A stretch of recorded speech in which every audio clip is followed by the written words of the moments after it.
Je ne suis pas rapide en couture et j'ai toujours des problèmes avec mes clientes. J'ai peur de laisser tomber parce que je suis amoureuse de mon métier. Comment est-ce que je peux faire pour terminer mes ouvrages tôt et satisfaire ma clientèle? Mais surtout, comment est-ce que je fais pour être mieux organisée? Ça, ce sont les propos d'une prêtie qui avait laissé un commentaire et elle a besoin d'aide. Ici, nous sommes en face d'une personne qui, je pense, la couture est son métier. Et quand il s'agit de métier, là, on doit prendre les choses au sérieux. Elle perd des clientes à cause de sa lenteur en couture.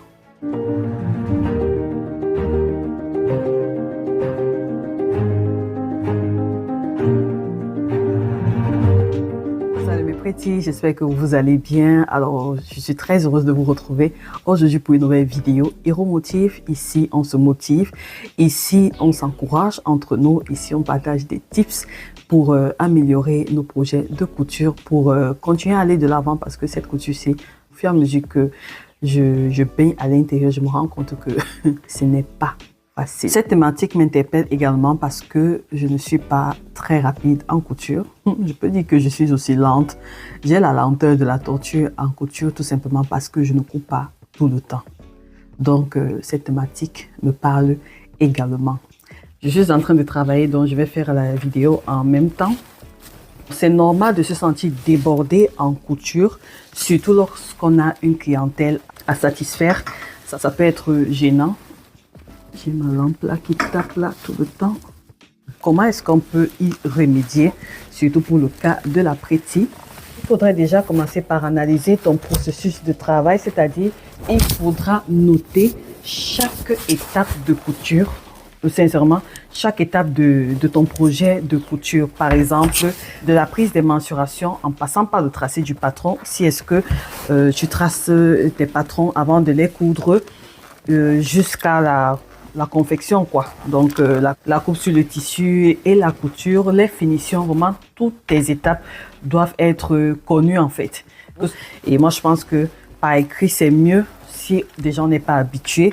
Et voilà, quoi. Donc, si tu as les étapes de tout ton travail en avance, ça te permet d'être mieux organisé au niveau de ton cerveau et d'avancer facilement, quoi. N'hésite pas de planifier tes projets avec des deadlines réalistes. Deadline, c'est... Deadline, non? Comment on appelle deadline? C'est deadline. Je n'arrive pas à trouver le mot en français. Avec des temps, c'est-à-dire le temps de travail réaliste. Par exemple, si tu dois réaliser, je dis n'importe quoi, une jupe patineuse, par exemple. Une jupe patineuse comme ça. Voilà, tu dois avoir... un temps réaliste, de dire ok, en 3 heures je peux terminer la jupe ou en 2 heures je peux terminer la jupe. Et là aussi ça dépend, est-ce que tu vas tracer le patron ou bien tu as déjà un patron tout prêt. Et même si tu as un patron tout prêt, voilà, est-ce que tu l'as déjà décalqué, est-ce que tu as déjà coupé les pièces, donc tout ça là, donc tu essaies de planifier et tu découpes tes tâches en petites sous-tâches, tu vois. Tu fais voilà, je prends l'exemple peut-être de la jupe patineuse. Si tu vas tracer ton patron, voilà, tu te donnes un jour ou quelques heures, tu dis, ok, en 1 heure, je vais tracer le patron bien. Tel jour, je vais tracer le patron. Et un autre jour, je vais faire la coupe sur le tissu ou bien je vais tracer le patron et faire la coupe sur le tissu. Et un autre jour, je vais commencer à assembler les pièces et coudre. Et puis peut-être un autre jour, faire les finitions. Je dis n'importe quoi. Parce que lorsque tu n'es pas planifié, ça risque de tourner au vinaigre. J'en ai fait l'expérience. Quand ce n'est pas planifié, laisse tomber. Et ça fait très peur que j'ai commencé à planifier mes coutures et tout. Et ça va beaucoup mieux. Donc, planifie à l'avance. Alors, n'oublie pas de prioriser tes commandes par urgence. Quelles sont les commandes qui doivent être réalisées urgemment et tout. Et je pense que ça, tu dois savoir, lorsque tu prends tes commandes, ok, pendant que tu prends tes commandes, tu sais, voilà, cette commande est urgente par rapport à telle ou autre commande. Bon, je ne sais pas comment tu gères ton business de couture, donc du coup, je ne peux pas trop entrer dans les détails là-bas parce que je ne sais pas comment est-ce que tu gères ça, mais tu priorises les commandes qui sont beaucoup plus urgentes et tu peux commencer par elles avant de passer aux autres en fait.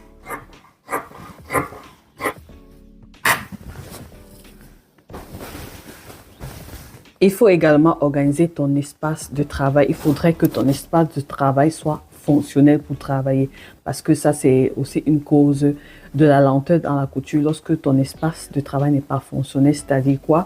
Tu dois avoir les outils dont tu as besoin à portée de main.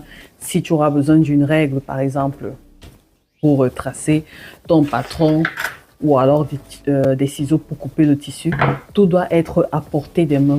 Du genre, quand tu as besoin de quelque chose, voilà, c'est là, tu prends, tac, tac, tac, tu prends là, au lieu d'aller chercher.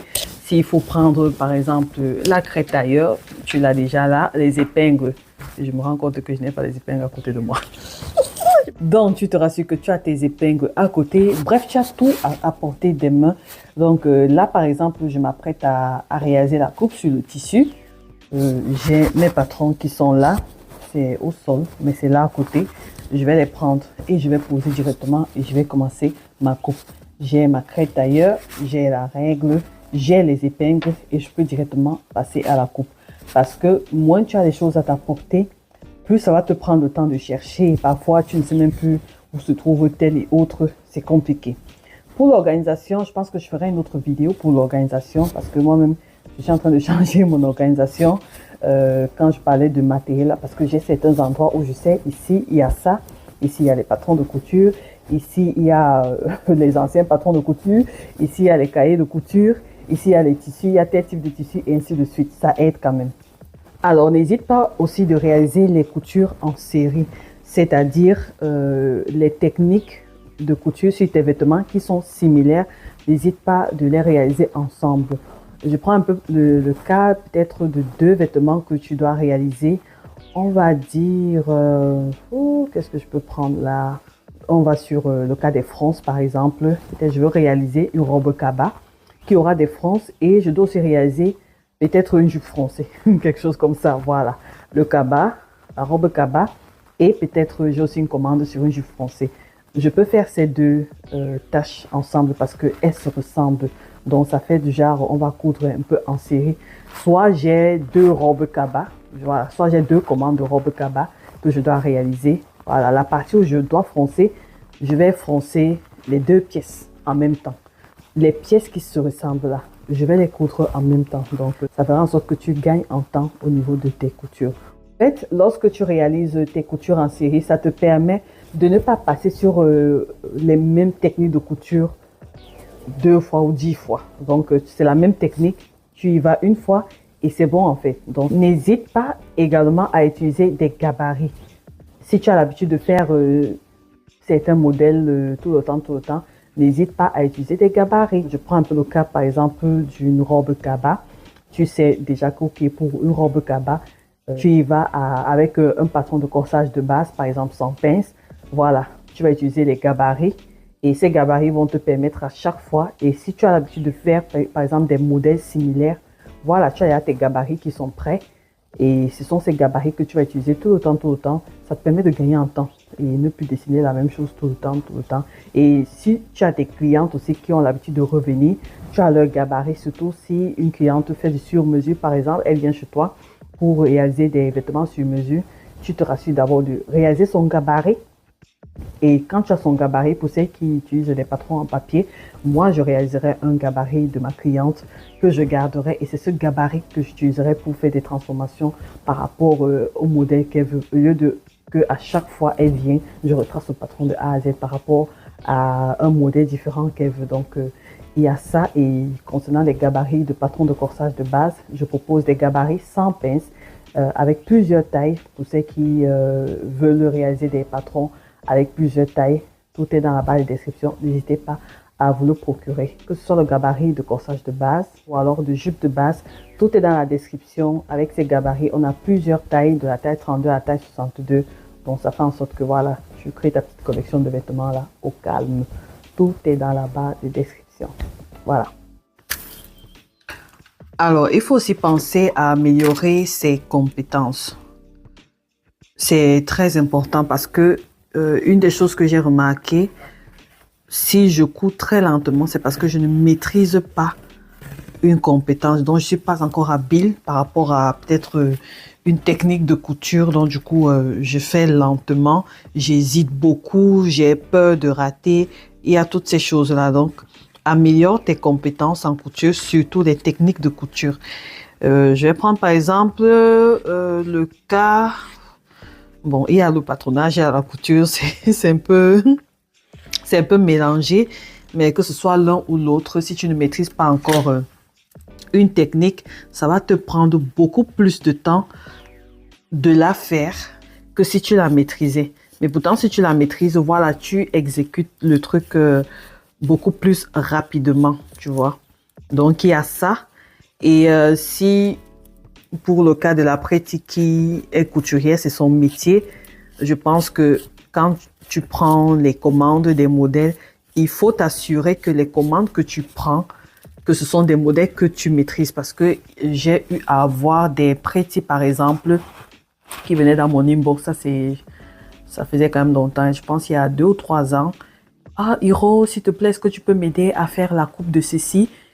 Et elle me dit, voilà, quand je ne réponds pas vite, elle dit, s'il te plaît, j'ai une commande là, la cliente doit venir chercher son vêtement tel jour et tel jour. Je dis, allô?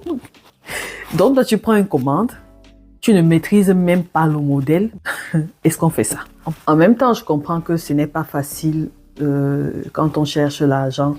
C'est pas évident. Parfois, il y a une opportunité qui arrive et c'est à travers cette opportunité que tu apprends en fait. Et donc, je peux comprendre certaines pratiques. Lorsqu'elles reçoivent des commandes, c'est là qu'elles vont chercher comment est-ce qu'on fait ça. Et ainsi de suite. Je recevais souvent des demandes comme ça. Et au début, bon, je ne savais pas. C'est qu'il y avait la chance que je répondais au plus vite. J'expliquais souvent comment réaliser, par exemple, tel patron par rapport au modèle photo que la personne m'a envoyé. Mais avant, je pensais que c'était pour elle. Après, la petite vient me remercier. Ah, vraiment, merci, ça m'a aidé. J'ai pu faire la commande de la cliente. Là, je dis, mais comment ça, la commande de la cliente? Non, c'était pas pour toi. Non, non, non, non, non. Et d'autres où je n'avais pas pu répondre rapidement. Voilà. C'est là où j'entendais, ah oui, c'est la commande d'une cliente et tout ça, je ne sais pas comment faire. Je dis, mais si tu ne sais pas comment faire, c'est mieux de ne pas prendre la commande. C'est vrai qu'on a besoin d'argent, mais il faut aussi penser à sa réputation parce que là, donc prends les commandes que tu sais que tu peux gérer. Si tu ne connais pas le modèle, je sais, l'argent entre en jeu. Mais ma petite, si tu penses que tu ne peux pas gérer la commande là, laisse l'argent là partir. Et protège ta réputation. Et si tu as vu le modèle de ta cliente que toi, tu ne peux pas faire, tu vas aller faire tes recherches par rapport à ce modèle. Comme ça, si notre cliente arrive un autre jour, que tu puisses gérer ça sans problème. Continue à améliorer tes compétences à partir des tutoriels couture, les miens ou les tutoriels d'autres personnes sur YouTube, où va te former si tu as encore la possibilité d'aller te former de toutes les façons. C'est la couture, je pense que c'est une école à vie. Tant que tu es dans le domaine, tu apprends tous les jours. On ne connaît jamais assez. Elle est tellement vaste qu'on ne peut pas tout maîtriser, même si on le souhaite, on ne peut pas. C'est impossible. Donc, continue de te former, regarder les tutoriels, t'éduquer, faire les recherches sur Internet par rapport au modèle que tu veux. Et n'hésite pas d'anticiper sur certains modèles. Par exemple, si toi, c'est ta profession, regarde les tendances et tout. Regarde ce que les femmes aiment, donc tu prends de l'avance là-dessus. Comme ça, quand un client arrive, voilà, tu sais que ok, tu peux gérer ça, ok? Donc, que ce soit dans le patronage ou alors la confection, n'hésite pas. Je pense qu'il y a aussi le manque de formation qui fait en sorte que tu cours lentement. Parce que moi, j'ai remarqué, si je ne connais pas une technique de couture, je serai très lente. Si je ne connais pas comment transformer un patron ou tracer tel autre patron, je serai lente. Donc, ce manque de connaissances à ce niveau fait en sorte que je fais très très lentement. Mais pourtant, quand je connais, voilà, un patron de corsage de base, c'est 5 minutes. Bon, 5 minutes, c'est exagéré. Entre prendre le papier, prêter les règles, tout ça. Mais en 5-10 minutes, j'ai terminé parce que je connais. Pour une autre personne, ça lui prendra beaucoup plus de temps parce qu'elle ne maîtrise pas encore. Il faudrait qu'elle regarde, ah oui, ici on doit d'abord diviser combien là, et puis revient. Alors que moi, je sais, tac, j'ai mon gabarit là, je place les hauteurs, je place les dimensions à diviser. Donc, je sais déjà, c'est tout simplement parce que j'ai déjà réalisé le patron tellement de fois que pour moi, c'est devenu automatique. Donc, du coup, je vais plus vite. Et maintenant, au niveau de la couture, si tu es lente en couture, c'est parce que tu ne pratiques pas assez. Moi, c'est mon cas, par exemple, je ne coupe pas beaucoup. Même la tortue est plus rapide que moi. Vous vous rendez compte? Sincèrement, je ne coupe pas beaucoup. Je pense que je vous ai assoulé avec ça ici, que je ne coupe pas beaucoup. Pourtant, je patronne beaucoup, mais côté couture, je ne le fais pas assez. Donc, du coup, quand il s'agit de coudre, je suis très lente. Mais sincèrement, je suis très lente. Je ne vais pas si vite. Et là aussi, ça dépend du modèle. Ça dépend du modèle, ça dépend du patron. Si c'est un modèle que je maîtrise, ça va beaucoup plus vite. Si c'est un modèle que je ne maîtrise pas, j'y vais lentement parce qu'il y a les techniques de couture, le montage qui vient après qui. Donc, il y a tellement de choses à prendre en compte que ça peut t'aider à ralentir ou à accélérer tes cousettes. Mais pour celles que c'est vraiment un métier, tu es obligé de coudre. Et pour l'après-ti, je ne connais vraiment pas, je vais dire en profondeur ton cas, mais si tu ne coupes pas vite et que tu perds des clientes, soit tu ne maîtrises pas les techniques de couture par rapport au modèle que tes clientes t'apportent, soit tu prends trop de commandes. Peut-être tu prends aussi trop de commandes. Plus qu'il n'en faut, tu te dis, ah, je peux le faire, mais après, tu es coincé. Il y a aussi ça. Donc, sois vraiment réaliste et prends ce que tu peux gérer. Parce que sinon, ce serait vraiment dommage. Alors que tu aimes ton métier, il ne faudrait pas que tu sois dégoûté. Donc, après, tu n'hésite pas de regarder de ce côté-là et de continuer à t'observer, surtout pour les causes de ta lenteur. Ça peut être que peut-être tu procrastines, tu accumules les tâches et à la dernière minute, voilà, tu veux tout faire. Je connais ça. On a passé les commandes. Comment vous connaissez, vous les couturiers là? Vous prenez les commandes, Après, quand il faut délivrer, vous devenez des bandites. On t'écrit, tu laisses les vues. Tu lâches les vues à la personne sur WhatsApp. Où se trouve ma robe? Non, non, non. Bientôt, la robe arrive. Tu as 2 clientes qui viennent avec 2 modèles différents. Une apporte un modèle, elle te paye. L'autre peut-être a payé la moitié. Tu fais d'abord le vêtement de l'autre et tu as à consommer l'argent de l'autre. Mais tu ne fais pas le vêtement. On connaît ça. Ça, ce sont les couturiers. Donc, il faut voir au niveau de tes commandes. Est-ce que tu prends trop de commandes, plus qu'il n'en faut, par rapport au travail? Parce que si tu prends 10 commandes de robes, je vais dire robes droites ou de robes cabas, et que tu as 2 jours pour les délivrer, bonne chance. Donc, il faut faire attention à ce niveau. Ne prends pas un travail que tu sais que tu ne peux pas délivrer parce que sinon, ça ne fera pas de toi une bonne couturière auprès de tes clients. Tu vas chasser les clients. Et certaines tâches ne retardent plus les tâches. Quand tu as les tâches, il faut les faire. Je sais ça parce que le fait de procrastiner fait en sorte que à la dernière minute, tu vas te retrouver surchargé et tu risques de péter les plombs. Et ça, c'est pas bon pour ta santé. Voilà, je pense que j'ai fait le tour de tout ce que j'avais à dire. N'hésitez pas de renchérir dans la barre de commentaires pour celles qui ont encore des idées, ce que peut-être j'aurais oublié ou alors que je ne connais pas. Comme j'ai dit, moi-même j'ai un problème de lenteur en couture, tout simplement parce que je ne pratique pas beaucoup. Mon problème, c'est surtout au niveau de la pratique. Je ne coupe pas beaucoup, je ne coupe pas tous les jours. Donc, pour les personnes peut-être qui ne sont pas couturières de métier et qui aimeraient coudre beaucoup rapidement, il faudrait essayer de coudre chaque jour en fait. Chaque jour. Si on court par exemple à hauteur de, si on court 1 fois par semaine, on essaie d'augmenter à 3 fois par semaine. Donc chaque jour, même si c'est 1 heure ou 2 heures, donc il faut coudre tous les jours. Au fur et à mesure que tu le fais tous les jours, voilà, tu prends la main et ça devient beaucoup plus rapide. Et les techniques de couture, il faut maîtriser ces techniques de couture. La pose de la fermeture, la bande de taille, comment placer les boutons, faire une boutonnière. Donc les techniques de couture, il faudra les maîtriser. Plus tu maîtrises tes techniques de couture, si tu les retrouves sur un patron, voilà, tu es plus à l'aise avec et ça te prendra moins de temps. Donc, il y a autant de choses à voir. Et puis aussi autre chose, rapidité ne veut pas dire que tout est bien fait. Donc, il faudra que tu allies rapidité et qualité. Donc, si tu veux être rapide, ton travail doit aussi être qualitatif.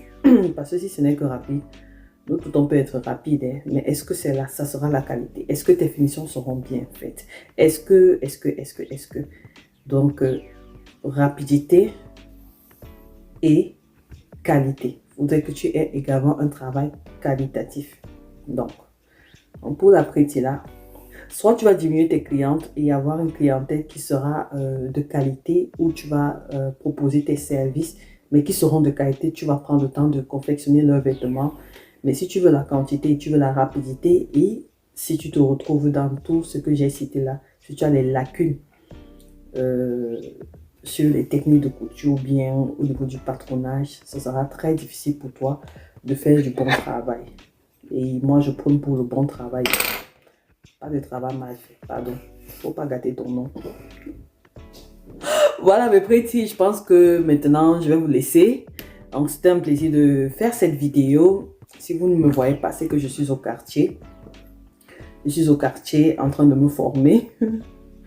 J'ai profité, je me suis dit, ah tiens, pendant que je fais ce travail, je peux profiter de faire une petite vidéo. Je vous donne rendez-vous à la prochaine vidéo, je ne sais pas quand.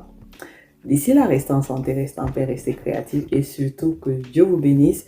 Et ma Pretty, j'espère que ces conseils vont t'aider. Et si 2 ou 3 personnes se reconnaissent à l'intérieur, n'hésitez pas d'appliquer ces petits conseils. Concernant l'organisation, je ferai une autre vidéo par rapport à ça. Sur l'organisation, peut-être il y aura certains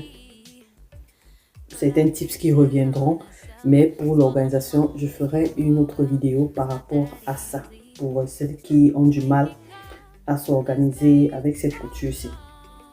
Moi-même, je me retrouve dans l'organisation.